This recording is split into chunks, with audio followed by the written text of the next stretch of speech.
Bonjour, je suis là pour Madame Sport.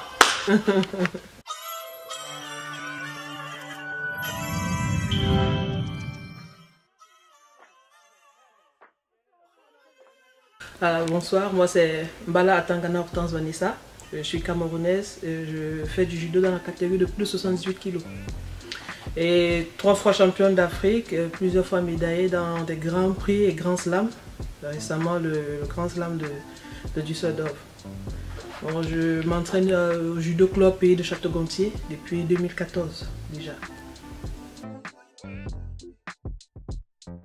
Depuis que j'ai, je peux dire 11 ans, depuis que j'ai 11 ans que je fais du judo, là j'en ai 28 déjà. D'accord. Ça fait un peu longtemps que j'en pratique. Et oui. Et depuis 2010, je fais du haut niveau. Bon, alors j'ai pas choisi de faire du judo, c'est ma maman qui... J'étais trop turbulente à l'école. C'est ma maman qui m'a dit, allez hop toi, tu vas aller te calmer, tu vas faire du judo. Et c'est elle qui a choisi la discipline, moi je suis partie, j'ai fait, ça m'a plu et voilà. Ça m'a plu, j'ai commencé en 2011 et je le faisais avec des sous-vêtements, donc ça s'est déchiré à chaque fois. J'ai dû arrêter 1 an parce que j'étais fatiguée de déchirer mes habits à chaque fois. Et à ce moment-là, mon entraîneur il m'a offert un kimono et j'ai repris et je n'ai plus jamais arrêté. Ça s'est fait comment? Par étapes? Oui, par étapes. Pourquoi par étapes? Parce que pour faire du haut niveau, pour faire le championnat d'Afrique, en 2010 on me disait il faut être champion du Cameroun. Et à chaque fois il y avait une grande sœur, je l'appelle grande sœur parce qu'elle était très forte, qui était toujours la première. Bon, je me suis donné comme pour objectif cette fois-là de battre la championne pour que je puisse faire le championnat d'Afrique. Du coup je l'ai battue, mais j'ai fait le championnat d'Afrique mais par équipe, pas individuel. C'est à ce moment-là que j'ai intégré l'équipe nationale et voilà, je suis plus ressorti de cette équipe jusqu'à aujourd'hui. Moi, personnellement, ça me fait du bien parce que je le fais déjà, parce que j'aime déjà d'abord le judo, je le fais pour moi d'abord et après voilà, les résultats arrivent comme ça. C'est une fierté? Ouais, c'est une fierté pour moi.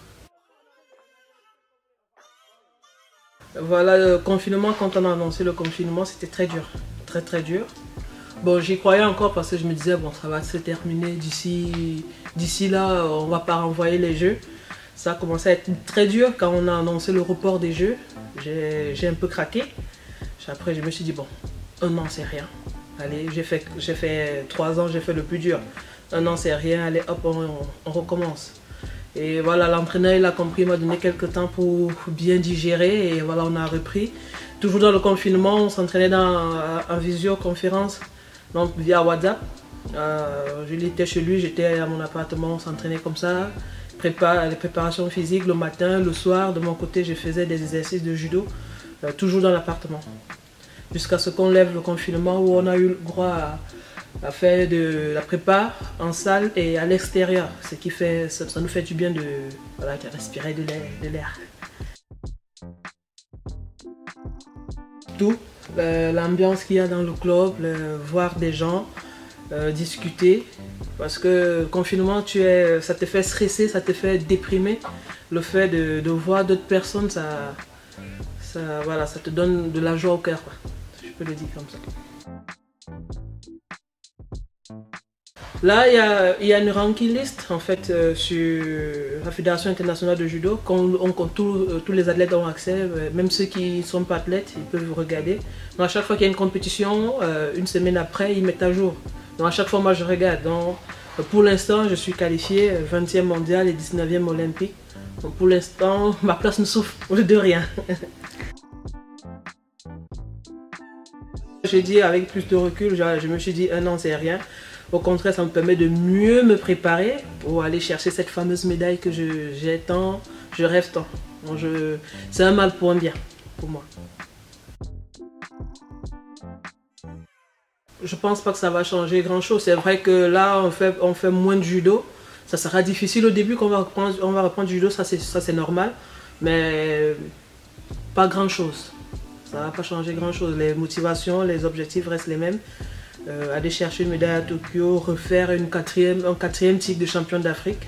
Voilà les objectifs. Donc, au mois de novembre, fin novembre, début décembre, il y a le championnat d'Afrique qui est encore en liste, à part si on l'annule, aller chercher un 4e titre africain et après se continuer la préparation pour une médaille à Tokyo. Moi j'y crois, et l'entraîneur aussi. Qu'est-ce ça que sera dur. Oui. Non, on ne sait pas encore. On ne sait pas encore. Là, au niveau international, il n'y a pas encore de calendrier. Mais au niveau continental, comme je vous ai dit, il y a des compétitions qu'on appelle Continental Open qui auront lieu. Il y a un qui aura lieu au Cameroun, au Sénégal, mais c'est pas sûr qu'ils auront lieu. Donc, même le championnat d'Afrique, on ne sait pas encore. Le calendrier n'est vraiment pas encore défini jusqu'à présent. Parce qu'en plus, là, c'est des compétitions qui se déroulent à l'étranger. Ouais, donc, justement, voilà. parce qu'il faut, il faut aller à l'extérieur. Je pense que ça c'est un peu compliqué pour l'instant, pour eux de sortir un calendrier. Donc, on est encore dans l'attente. Donc, c'est un sentiment de frustration, peut-être un petit peu de... Pas vraiment de frustration, parce que là, si ils mettent, par exemple, si on lève le confinement et qu'ils remettent des compétitions aussitôt, ça sera difficile. On va les faire, mais ça sera difficile parce que c'est beaucoup de risques de blessures aussi.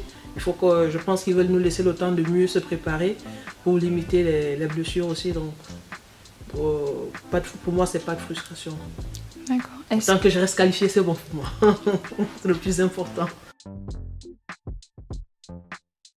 Je peux dire que c'était aux Jeux africains de 2014 où je rentre avec une médaille de bronze très amère. J'étais vraiment très mal, mais bon, c'est ça la compétition.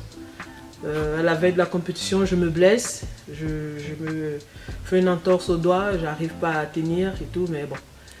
Comme on dit, j'ai serré les dents pour aller chercher au moins une médaille, quoi. Bon, ça, c'était vraiment dur. Là, en février, à Düsseldorf, où j'ai fait pour la première fois une médaille dans un grand slam. Et c'est une première pour le Cameroun aussi. Alors là, c'est l'un des plus beaux souvenirs. Je sais que j'en aurai encore, j'espère, je le souhaite. Et là, c'est l'un des plus beaux souvenirs que j'ai. Le judo va permettre à ce qu'elle puisse avoir confiance en elle. S'affirmer et voilà, ça permet de s'épanouir. Il ne faut pas qu'elles hésitent, il faut qu'elles viennent essayer avant de dire qu'elles n'aiment pas. Sincèrement, le judo, comme on le dit, c'est l'école de la vie. Ça te permet d'avoir confiance en toi, de t'affirmer, voilà. La confiance. Ouais, la confiance en soi, beaucoup.